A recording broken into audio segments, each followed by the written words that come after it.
Oke, assalamualaikum warahmatullahi wabarakatuh. Selamat malam semuanya. Di sini kami dari kelompok PMS Tugas Besar.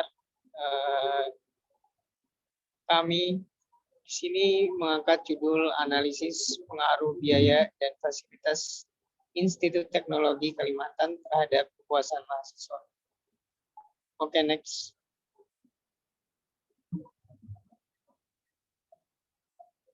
Kami dari kelompok 2, di mana di kelompok 2 ini terdiri dari Dimas Tri Raharjo, Muhammad Cahyo Abdul Syukur, Muhammad Chalil Rahmat, Rehan Devara, Hifzul Anwar Sirega.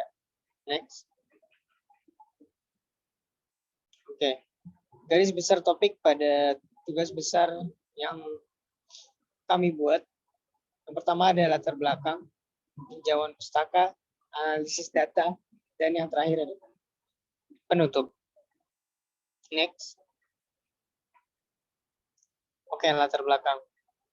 Di sini Institut Teknologi Kalimantan adalah perguruan tinggi negeri yang berada di Kota Balikpapan, Provinsi Kalimantan Timur.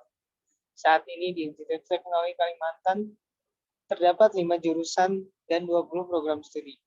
Lalu terdapat beberapa golongan UKT dari golongan 1 sampai 8 dan beberapa fasilitas yang sering digunakan oleh mahasiswa seperti gedung perkuliahan, jalan masuk menuju kampus, masjid, unit layanan terpadu, lapangan basket, toilet, dan parkiran. Oleh karena itu, pada analisis kali ini kami mengangkat judul analisis pengaruh biaya dan fasilitas Institut Teknologi Kalimantan terhadap kepuasan mahasiswa. Untuk mengetahui seberapa besar pengaruh biaya dan fasilitas yang didapat oleh mahasiswa terhadap kepuasan mahasiswa itu sendiri. Oke, next. Baik, selanjutnya akan saya lanjutkan. Di sini ada rumusan masalah. Yang pertama, bagaimana mengumpulkan data analisis pengaruh biaya dan fasilitas terhadap Institut Teknologi Kalimantan terhadap kepuasan mahasiswa dengan metode. Yang kedua, apakah dengan biaya dan fasilitas yang mahasiswa dapat, mahasiswa sudah merasa puas? Dan yang ketiga, bagaimana upaya untuk meningkatkan kepuasan mahasiswa? Lanjut. Untuk tujuan yang pertama, untuk mengumpulkan data pengaruh biaya dan fasilitas terhadap kepuasan mahasiswa. Yang kedua, untuk mengetahui kepuasan mahasiswa terhadap biaya dan fasilitas yang didapatkan.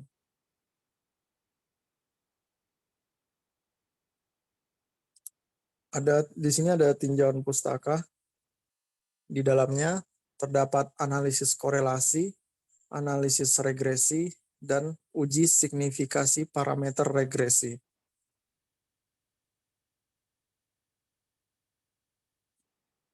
Analisis korelasi. Korelasi merupakan hubungan dua variabel atau lebih yang dinyatakan sebagai tingkat hubungan derajat keeratan antar variabel. Dalam menggunakan korelasi, tidak dipersoalkan adanya ketergantungan atau dengan kata lain, variabel yang satu tidak harus bergantung dengan variabel lainnya. Meskipun variabel yang dihitung korelasinya tidak diharuskan mempunyai hubungan ketergantungan. Perlu ditekankan, variabel yang dioperasikan tetap harus mempunyai hubungan atau kaitan, relevansi.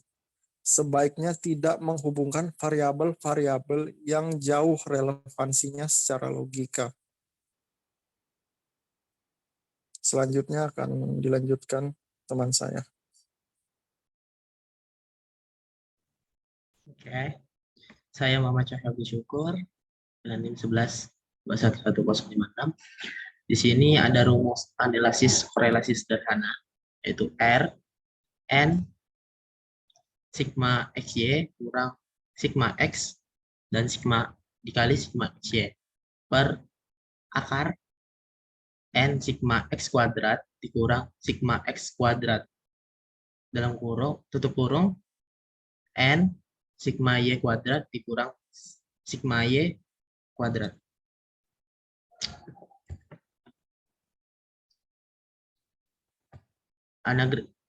Selanjutnya ada analisis regresi.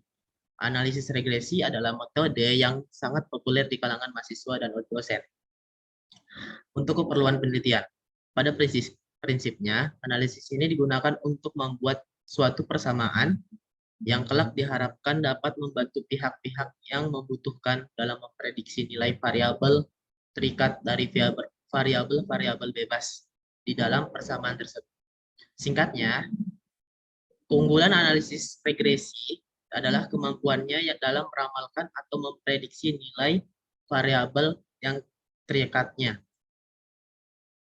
Selanjutnya ada uji signifikansi parameter regresi.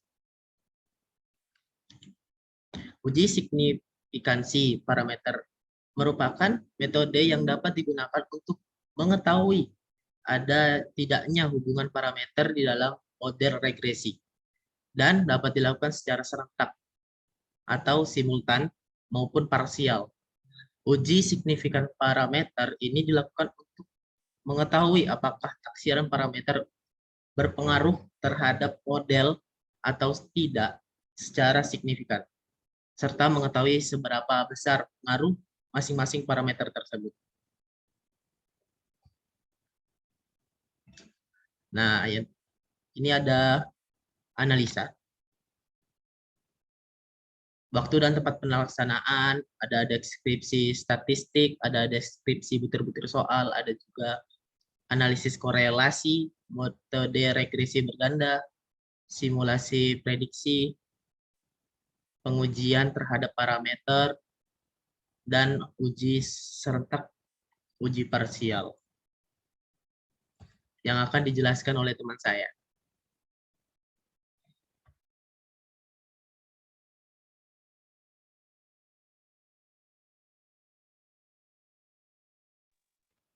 Oke, baik. Terima kasih. Nama saya Dimas, NIM 13211011. Oke, selanjutnya di sini ada waktu dan tempat pelaksanaan. Dalam pelaksanaan praktikum ini, kami membuat analisa melalui Google Formulir yang disebarkan mulai dari tanggal 4 sampai dengan tanggal 8 dan didapatkan hasil responden mahasiswa yang mengisi sebanyak 45 orang. Next.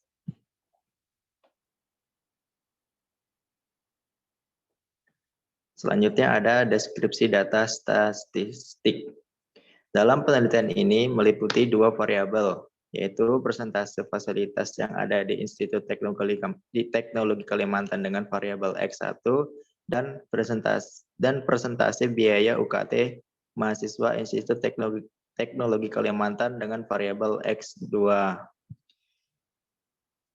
Terus yang menjadi variabel XY-nya adalah kepuasan mahasiswa tersebut. Lanjut.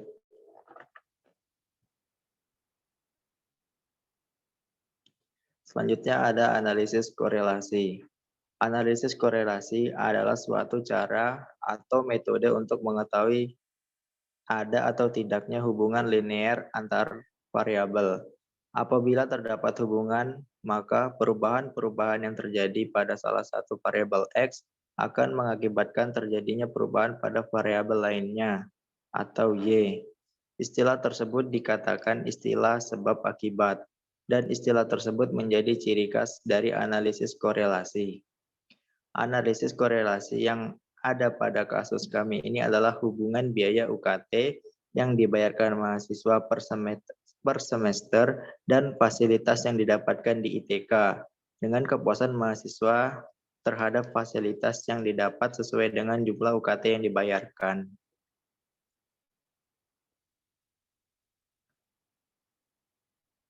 Next.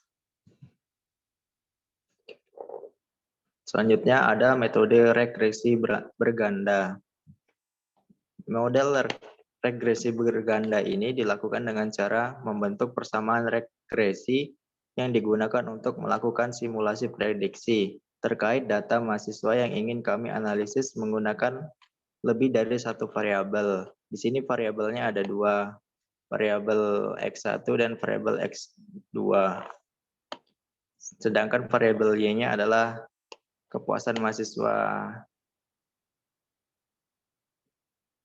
Next.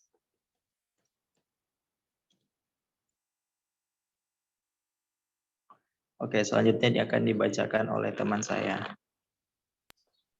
Baik, terima kasih. Akan saya lanjut. Berikutnya ada analisis ini digunakan untuk mengetahui apakah nilai parameter berpengaruh dengan metode rekreasi yang diperoleh sebagai berikut. Yang pertama ada uji serentak, di mana uji ini digunakan untuk mengetahui apakah pengaruh biaya dan fasilitas terhadap kepuasan mahasiswa berpengaruh secara signifikan. Dan uji serentak ini berpengaruh untuk mencari apakah variabel independen secara bersama-sama. Maka uji ini dilakukan untuk melihat pengaruh dari seluruh variabel bebas. Nah, yang kedua ada uji parsial, di mana uji ini digunakan untuk menguji signifikansi pengaruh antara variabel X dan Y. Dapat dilihat dari probabilitas variabel independen. Pengujian secara parsial ini digunakan untuk mengetahui pengaruh secara parsial antara variabel bebas terkait dengan melihat nilai pada taraf signifikansi 5%. Next. Nah, kesimpulan dari proposal kami ini ialah penelitian ini bertujuan untuk menganalisis seberapa besar pengaruh biaya dan fasilitas Institut Teknologi Kalimantan terhadap kepuasan mahasiswa. Adapun metode penelitian yang digunakan yakni studi kuantitatif, deskriptif, dibantu dengan tinjauan studi, literatur sederhana yang sesuai dengan materi pembahasan penelitian. Populasi dari penelitian adalah seluruh mahasiswa aktif Institut Teknologi Kalimantan. Dari penelitian yang telah kami lakukan, terdapat kesimpulan bahwa biaya dan fasilitas sangat berpengaruh terhadap kepuasan mahasiswa. Tetapi presentasi dari kuesioner yang kita sebarkan, ada beberapa fasilitas yang menurut mahasiswa yang diharapkan bisa jauh lebih baik lagi, seperti parkiran, perpustakaan, dan jalan masuk kampus. Jadi next. Oke, saran. Pihak kampus hendaknya menyediakan sarana dan prasarana sesuai dengan kebutuhan dan perkembangan mahasiswa. Karena sebagian besar dari data hasil survei, analisis kami merujuk pada fasilitas parkiran. Pihak kampus harus menyediakan tempat khusus parkiran. Dengan adanya fasilitas lengkap dan memadai, akan menumbuhkan rasa bangga dan rasa memiliki. Pemeliharaan fasilitas belajar di kampus merupakan tanggung jawab semua pihak yang bersangkutan. Hal ini bertujuan agar fasilitas-fasilitas yang ada diberikan oleh kampus dapat dimanfaatkan dan dapat bertahan dalam jangka waktu yang lama. Oke, terima kasih. Cukup sekian presentasi hasil dari kelompok kami. Kurang dan janggalnya kami mohon maaf. Terima kasih. Assalamualaikum warahmatullahi wabarakatuh.